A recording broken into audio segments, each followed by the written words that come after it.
Nakambini Chu, sangkot nga ba sa naging hiwalayan ni na Kim at Sian Lim?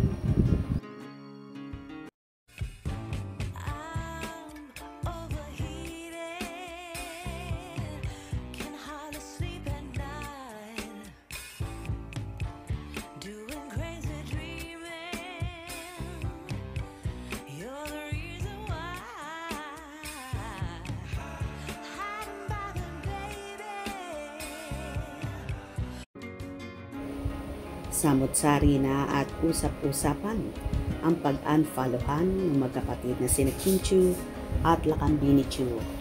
Ito daw ay may kaugnayan sa negosyo kung saan nabuking ni Kimi na tanging 10,000 pesos na lamang ang perang natitira sa kanyang negosyo.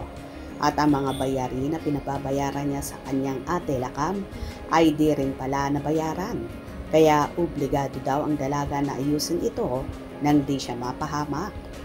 Kasino ang itinuturing dahilan kung bakit naubos ang pera ni Kim?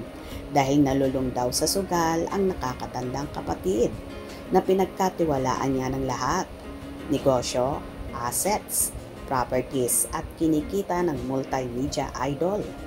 Marami kasi ang makakapagpatunay na malimit daw nakikita at namamataan si Ate Lakam sa kasino na naglalaro at na-impluwensyahan daw ito ng mga kaibigan.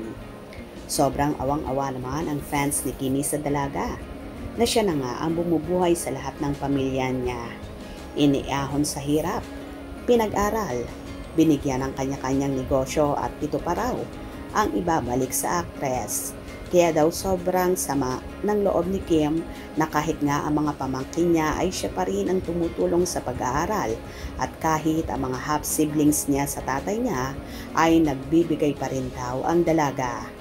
Wala naman daw planong magsalita ang magkapatid sa lumalabas na isyu na ito dahil si Kim daw ang unang-unang nahihirapan dahil nga ate niya ito kung saan kumonsulta na rin siya sa kanyang abogado na tila di niya magawa ang legal action dahil nga alam din naman ng lahat na si Ate Lakam ang tumatayong pangalawang nanay ni Kim at palagi rin siyang nasa likod ng actress. Anyway, may lumabas din na artikulo na isa rin pala si Ate Lakam sa naging dahilan ng breakup ni na Kim at ex-nobyo nitong si Sian Lim. Kung saan ang gusto palang mangyari ni Sian ay si Kim na ang mag-handle ng kanyang finances at mga ari-arian at hindi si Ate Lakam na inayawan naman ni Kimi kung kaya mas pinili niya ang kanyang pamilya at nakipaghiwalay sa aktor ng tuluyan. Bukod pa rito, ayaw talaga ng pamilya ni Chinita Princess sa aktor. Simulat sa Paul, lalong higit sa Ate Lakam, kaya isa rin pala ito sa naging sanhi ng hiwalayan ng King Z noon. At ngayon, nakaladkad na naman ang pangalan ni Sian Lim sa isyu ng magkapatid.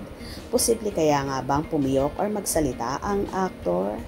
Well, pakaabangan natin yan at pakatutukan. Hope you enjoy. Please subscribe for more info.